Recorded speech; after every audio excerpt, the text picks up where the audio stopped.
Oke, Assalamualaikum warahmatullahi wabarakatuh. Selamat pagi, salam sejahtera bagi kita semua. Yang saya hormati Ibu Lelanti Peniwiratri MP, selaku dosen mata kuliah teknologi pupuk dan pemupukan. Dan tak lupa juga teman-teman yang saya cintai dan saya banggakan. Senang rasanya pada kesempatan kali ini kita bisa berjumpa walaupun masih dalam kondisi pandemi. Semoga kita semua selalu diberikan kesehatan dan diberikan perlindungan oleh Tuhan Yang Maha Esa. Perkenalkan, nama saya Sanam Saputra, NIM 046, yang pada kesempatan kali ini akan memandu jalannya presentasi. Pada hari ini kami dari kelompok 2 akan mempresentasikan mengenai teknologi pupuk nitrogen, fosfor, dan kalium pada tanah andosol yang ditanami tanaman semusim. Sebelum memulai lebih lanjut, izinkan saya untuk memperkenalkan anggota dari kelompok 2. Yang pertama ada Latifah Nadiawati, NIM 026, ada Dini Rohmanova, NIM 027, ada Riki, NIM 028, ada Nurul Hidayat, NIM 030, ada Asa, NIM 040, ada Muhammad Rafif, NIM 045, ada Michael Krisna Aji, NIM 049, ada Adiatma Buyung, NIM 050, ada Tenaldi, NIM 053, ada Andi Muhammad Farid, NIM 058, ada Imam Hadi, NIM 065, dan ada Bayu Satria Nugroho, NIM 066. Oke, untuk mempersingkat waktu, langsung saja kita menuju pemaparan materi. Kepada para pemateri, waktu dan tempat saya persilahkan. Baik, yang pertama yaitu ada pupuk nitrogen. Untuk pokok pembahasan dari pupuk nitrogen sendiri, yaitu yang pertama ada definisi hara pupuk nitrogen dan peranan dari hara pupuk nitrogen. Kemudian yang kedua ada sumber hara pupuk nitrogen. Yang ketiga ada siklus hara pupuk nitrogen. Yang keempat ada macam pupuk nitrogen. Yang kelima ada proses pembuatan pupuk nitrogen. Dan yang keenam ada aplikasi pupuk nitrogen pada jenis tanah andosol yang ditanami tanaman semusim.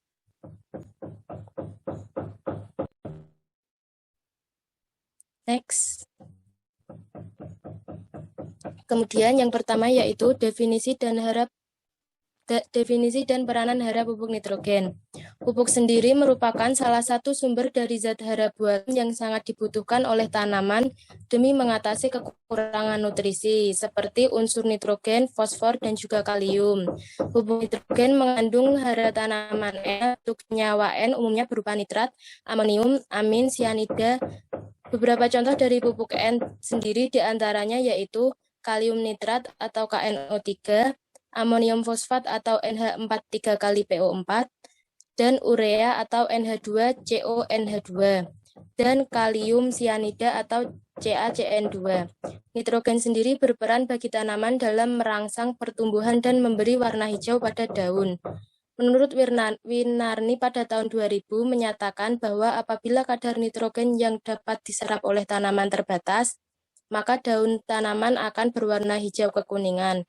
Sedangkan apabila kadar nitrogen meningkat akibat dilakukan pemberian pupuk, maka warna daun akan berwarna lebih hijau.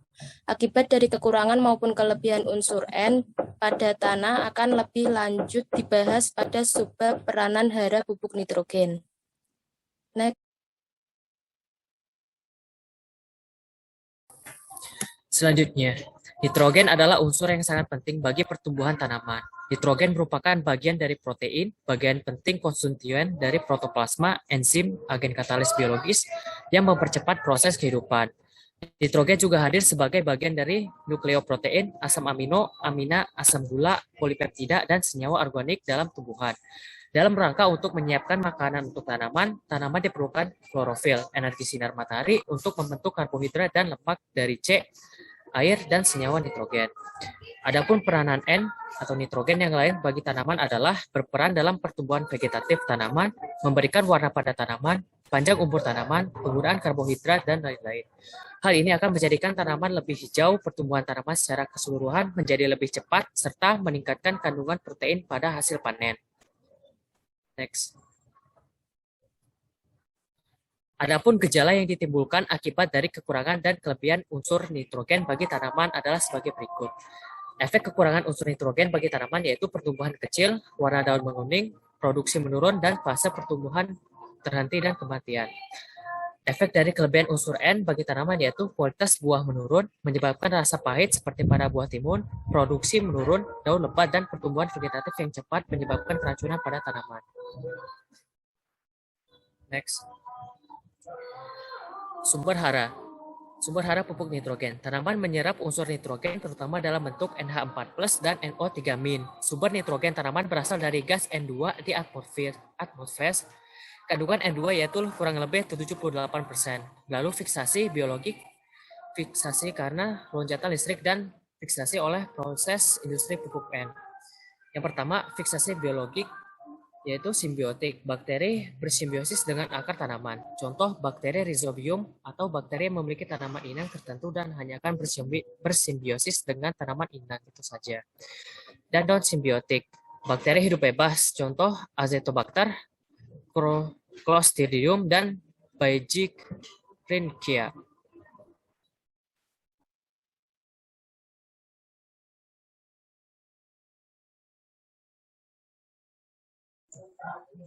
Oke, selanjutnya fiksasi karena loncatan listrik. Senyawa-senyawa nitrogen sampai di permukaan bumi melalui hujan, di mana jumlah nitrogen yang sampai ke bumi berkisar antara 1 hingga 50 kg per hektar per tahun, tergantung dari letaknya. Dan terakhir, fiksasi oleh proses industri pupuk N. Dikenal 3 reaksi dasar peningkatan nitrogen dari atmosfer. Yang pertama itu adalah sintesis amoniak, NH3, sintesis cyanamida, dan terakhir sintesis nitrat. Oke, next.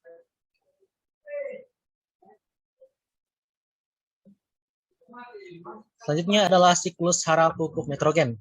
Beberapa proses penting dari siklus nitrogen ini ada yang pertama itu adalah fiksasi nitrogen. Fiksasi nitrogen itu merupakan proses konversi nitrogen yang berada pada atmosfer menjadi amonia. Yang kedua adalah proses asimilasi yang merupakan proses penyerapan dan penggabungan dengan unsur lain untuk membentuk zat baru dengan sifat yang baru. Yang ketiga adalah amonifikasi yang merupakan tahapan dalam siklus nitrogen di mana sisa tanaman dan produk limbah akan terurai oleh mikroorganisme yang selanjutnya akan menghasilkan amonia. Yang keempat ada denitrifikasi yang merupakan proses di mana nitrat dan nitrit direduksi menjadi gas N2.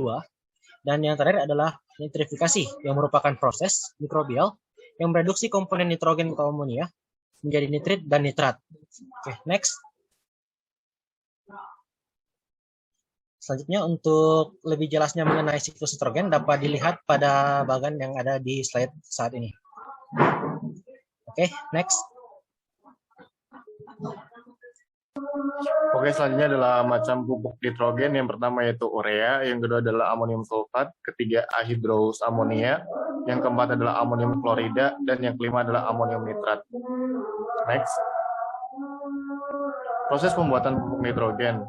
Di sini bahan baku dalam pembuatan urea adalah gas CO2 dan NH3 cair, yang dimana dipasok dari pabrik amoniak. Kemudian proses pembuatan urea dibagi menjadi 6 unit, yaitu yang pertama sintesa unit, yang kedua purifikasi unit, yang ketiga yaitu kristaliser unit, yang keempat yaitu preheating unit, yang kelima yaitu recovery unit, yang keenam yaitu proses condensate treatment unit.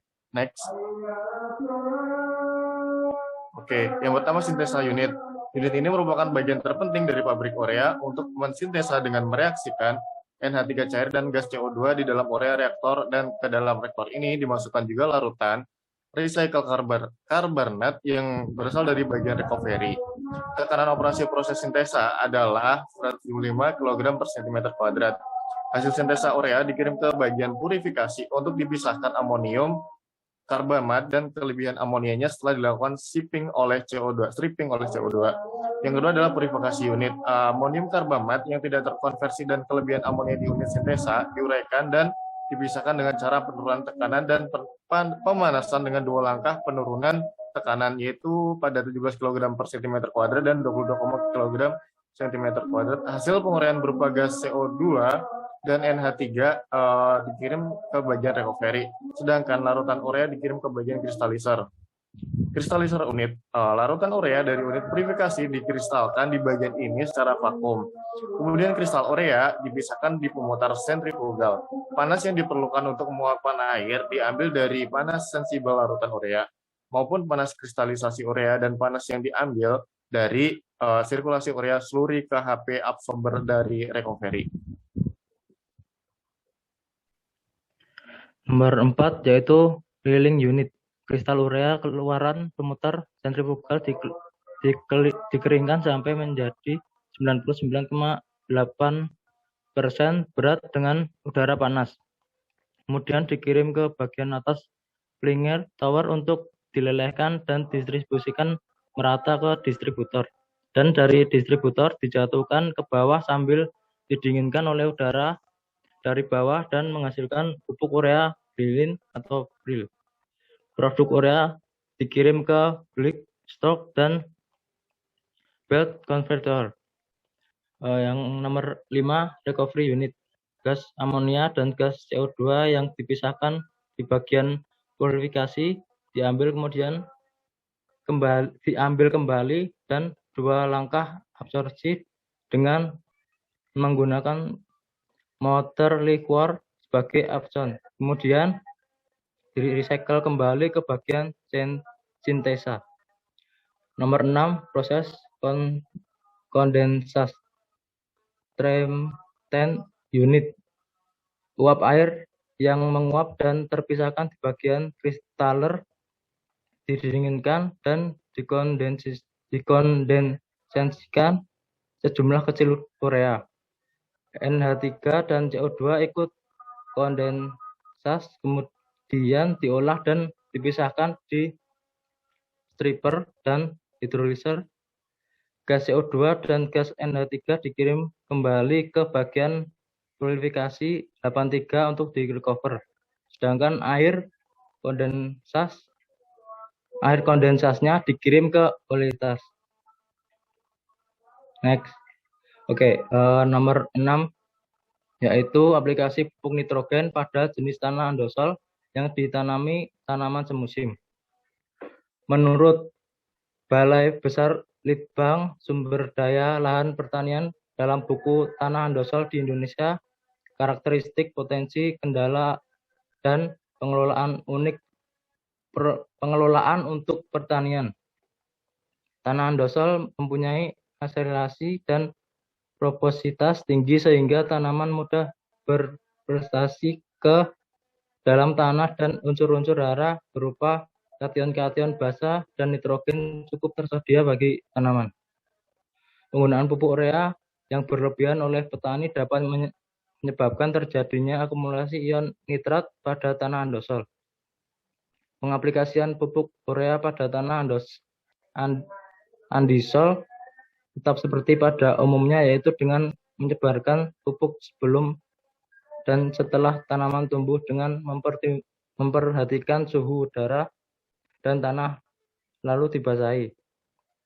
Untuk tanaman jagung, pupuk diberikan ke jagung secara tidak langsung, yaitu dengan menyebarkan urea ke tanah minimal 2 inci atau 5 cm dari tanaman jagung. Paparan langsung urea beracun bagi biji dan sangat mengurangi hasil tanaman jagung.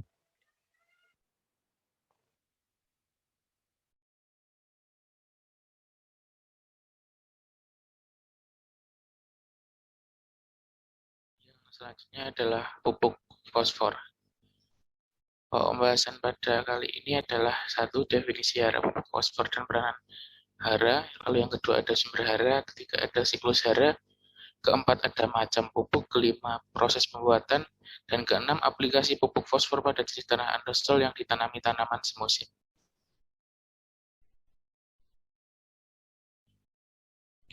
Satu, definisi dan peranan hara pupuk fosfor.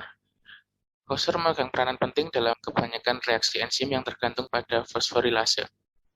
Oleh karena fosfor merupakan bagian dari inti sel, sehingga penting dalam pembelahan sel dan juga perkembangan jaringan meristem karena fosfor dapat merangsang pertumbuhan akar tanaman muda, mempercepat pembuangan dan pemaksaan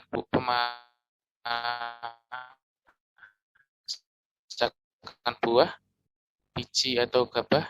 Selain itu, menurut Malherbe 1964, fungsi B terpenting dalam tanah adalah sebagai bahan bangunan nukleoprotein yang dijumpai dalam setiap inti sel, pembentukan sel-sel baru tanaman. Di samping fungsi utama dari unsur P, juga mempunyai pengaruh khas lainnya terhadap pertumbuhan tanaman. Fosfor mengaktifkan pertumbuhan tanaman, pertumbuhan bunga, mempercepat pematangan buah dan tanaman. Fosfor merangsang pertumbuhan akar, terutama akar lateral dan akar rambut. Next.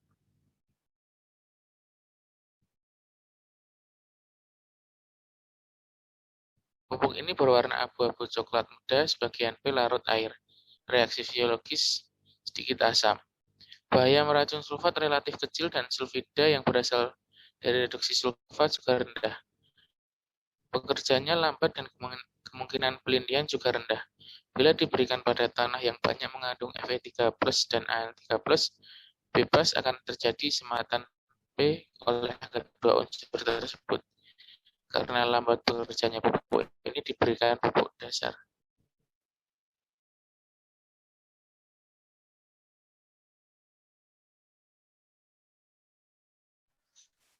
Selanjutnya yang kedua itu ada sumber hara pupuk fosfor, di mana sumber hara dari pupuk fosfor sendiri dapat berasal dari pupuk kandang atau sapi. Pupuk kandang dari kotoran sapi memiliki kadar fosfor sebesar kurang lebih 0,2%. Kompos juga merupakan pupuk yang mengandung fosfor dengan kadar P antara 0,1 sampai 0,4% yang tergantung dari bahan yang dikomposkan. Sumber lain unsur hara fosfor dapat berasal dari humus, pelapukan bahan organik, pupuk burung, kasing, dan yang lainnya. Next. Yang ketiga ada siklus hara pupuk fosfor, di mana siklus hara pupuk fosfor sendiri yang pertama ada pelapukan batuan, kemudian yang kedua ada penyerapan oleh tanaman dan hewan, yang ketiga kembali ke lingkungan melalui dekomposisi yang dilakukan oleh dekomposer, kemudian yang keempat ada mineralisasi, dan yang kelima, fosfor dalam tanah dapat berakhir di saluran air dan lautan, dan dapat masuk ke dalam sedimen dari waktu ke waktu. Next. Yang keempat ada macam pupuk fosfor. Yang pertama ada pupuk single super fosfat atau SSP18, yang kedua ada pupuk super fosfat atau SP18, yang ketiga ada pupuk triple super fosfat TSP, yang keempat ada pupuk triple super fosfat atau TSP36, yang kelima ada pupuk Merauke TSP, yang keenam ada pupuk Merauke Rock, dan yang ketujuh ada pupuk Agropos. Selanjutnya ada proses pembuatan pupuk fosfor. Pengolahan dan peningkatan mutu fosfat alam dilakukan dengan berbagai macam cara yang sangat tergantung dari jenis batuan fosfat itu sendiri, maupun dari jenis produk yang diinginkan. Misalnya jenis batuan fosfat, landfill secara umum ada 3 cara pengolahan, yaitu pengolahan dengan cara physical treatment, chemical treatment, dan electric furnace treatment. Pengolahan secara fisik dimaksudkan untuk memperoleh bahan baku pembuatan pupuk atau untuk mendapatkan bahan makanan tambahan hewan. Pengolahan secara kimia untuk memperoleh hasil olahan pupuk buatan. Pengolahan dalam tanur listrik untuk memperoleh produk elemen fosfor. Next. Dan yang lanjutannya berikut ini dijelaskan beberapa cara pengolahan batuan fosfat yang mungkin biasa dilakukan, antara lain dari Permana 1989. Yang pertama yaitu cara pengeringan dan pengerusan dilakukan untuk batuan fosfat berkadar P sangat tinggi. Pencucian dengan air dilakukan untuk bahan fosfat yang mengandung lumpur halus. Dan pencampuran dilakukan dengan mencampur batuan fosfat kadar rendah dan batuan fosfat kadar tinggi. Selanjutnya flotasi dilakukan untuk batuan fosfat yang mengandung mineral apatit dan kloparit dengan kolektor anionik. Kemudian kalsinasi dilakukan untuk batuan fosfat yang mengandung elemen-elemen organik, fluor, dan karbon. Kemudian pelarutan dengan HCl, yaitu untuk mengurangi kadar MgO dan CO2. Kemudian volatilisasi untuk mengurangi elemen Al, Fe, dan Si tanpa kehilangan P2O5. Kemudian proses reduksi dalam dapur listrik, di mana batuan fosfat jenis apapun dapat diolah untuk dapat diambil elemen fosfornya. Next. Dan selanjutnya ada aplikasi pupuk fosfor pada jenis tanaman dosal yang ditanami tanaman semusim. Menurut Balai Besar Litbang Sumber Daya Lahan Pertanian dalam buku Tanaman Dosal di Indonesia, karakteristik kondisi kendala dan pengelolaan pertanian tanaman dosal memiliki kisaran pH antara 4,5 sampai 7, di mana pH tersebut dipengaruhi oleh curah hujan. Semakin tinggi curah hujannya, maka semakin rendah pH-nya. pH tanah dapat mengurangi jenis pupuk yang akan digunakan. Untuk tanah asam, pupuk fosfat yang digunakan adalah pupuk yang tidak mudah larut atau PFA. Hal tersebut dikarenakan sifat asam tersebut dapat membantu melarutkan fosfat. untuk tanah netral, pupuk fosfat yang digunakan adalah pupuk fosfat yang mudah larut, misalnya SP36, dan biasanya pupuk fosfat tersebut digunakan sebagai pupuk dasar. Cara pengaplikasiannya, pupuk fosfat yaitu direkomendasikan untuk melakukan penempatan setempat dengan jalur atau melingkar di sekitar akar. Lalu lebih baik lagi jika dikombinasikan dengan pemberian pupuk organik, penambahan bahan organik, pengapuran, dan mikrobia pelarut fosfat. Next.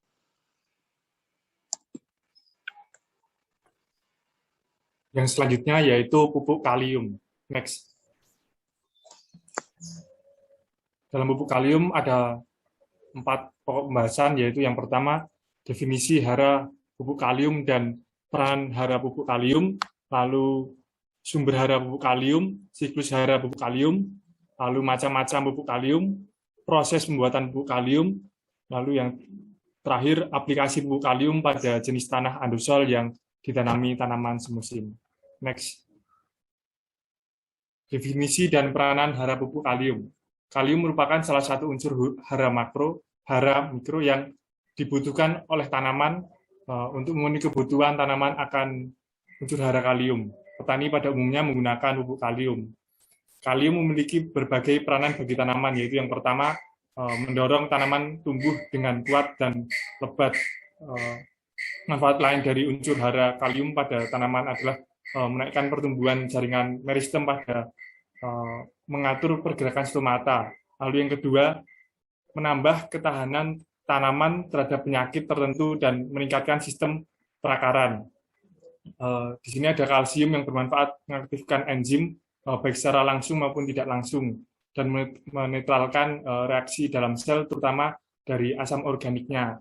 Selain itu, kandungan kalium juga mampu mencukupi kebutuhan tanaman dalam melindungi terhadap gangguan hama serta penyakit yang menyerang.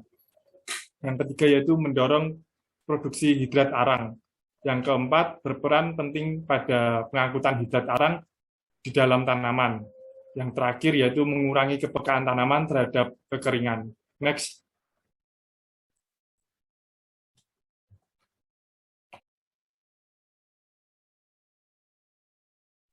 Untuk yang selanjutnya yaitu sumber hara pupuk kalium.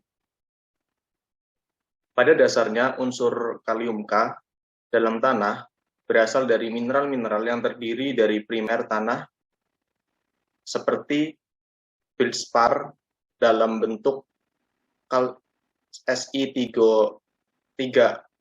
Si3O8 sebagai sumber utama sebanyak 16%, mika 5,2%, terbagi dalam bentuk biotit HK2, MFE2AI2, SiO43 sebanyak 3,8%, dan muskovit H2Kal3SiO43 sebanyak 1,4%, mineral sekunder, ilit, hidros, mika, vermikulit, klorid, dan mineral tipe campuran. Sumber hara utama kalium adalah pelarut mineral, dekomposisi bahan organik, air hujan, pencucian kanopi, dan pemupukan.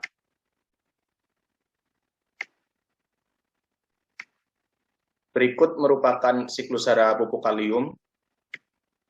Untuk macam pupuk kalium, yang pertama ada kalsium sulfat, kedua kalium klorida, dan yang ketiga paten kali atau kalium magnesium sulfat. Selanjutnya yaitu pupuk kalium pun termasuk pupuk tunggal yang banyak digunakan petani untuk memberikan zat hara K pada tanahnya. Jenis pupuk kalium yang pernah digunakan dan masih digunakan sampai saat ini yaitu kalsium sulfat, kalium klorida, dan paten kali. Yang pertama kalsium sulfat. Di pasaran pupuk ini lebih dikenal dengan sebutan ZK atau Zafirsigure kali. Bentuknya butiran kecil warna putih, sifatnya tidak higroskopis, dan reaksinya sedikit asam. Ada dua macam pupuk ZK, yaitu ZK90 yang mengandung K2O sebanyak 49 hingga 50% dan ZK96 yang mengandung K2O sebanyak 52%. Perbedaan kedua jenis pupuk ini sebenarnya tidak ada, hanya kadar P2O5 ZK90 yang lebih rendah dari ZK96. Yang kedua, kalium klorida. Kalium klorida di pasaran lebih dikenal dengan sebutan KCl. Pupuk KCl dikenal ada dua macam, yaitu KCl 80 yang mengandung K2O sebanyak 52 hingga 53% dan KCl 90 yang mengandung K2O sebanyak 55 hingga 58%. Pemakaian pupuk KCl memang lebih terbatas dibanding ZK. Ini disebabkan KCl mengandung klorida yang dapat berpengaruh negatif pada tanaman yang tidak membutuhkan atau peka terhadap klorida, misalnya kentang dan wortel. Sementara karet, misalnya klorida, tidak memberi pengaruh. Next.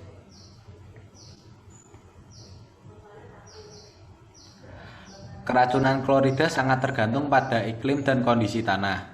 Pada musim kering, tanah agak masam serta struktur tanahnya liat dan berpasir, maka keracunan klorida sering terjadi.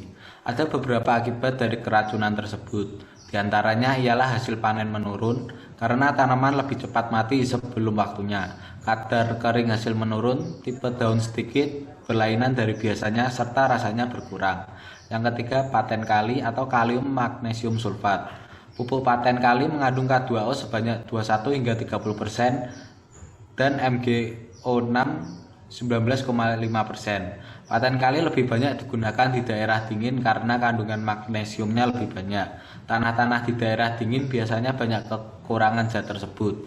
Walaupun demikian, di kawasan Indonesia tidak banyak dijumpai jenis tanah yang kekurangan magnesium, kecuali daerah-daerah tertentu seperti Sumatera bagian timur.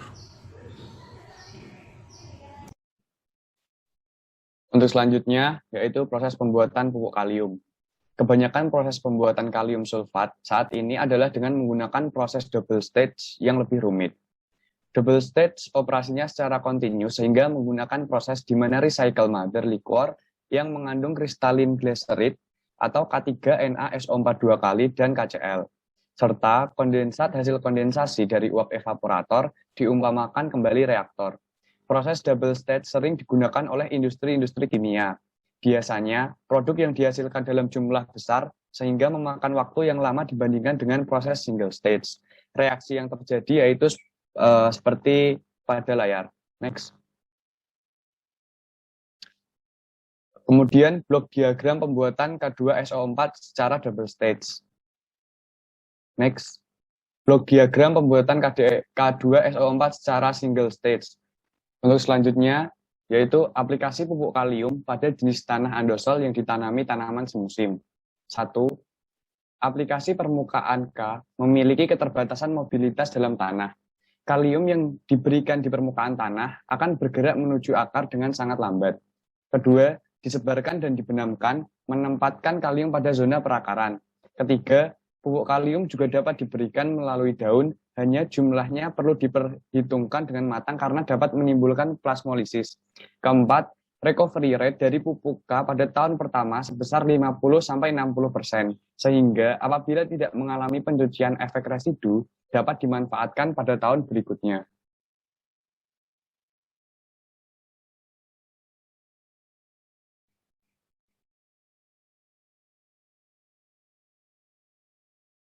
Terima kasih atas perhatiannya dari kawan-kawan.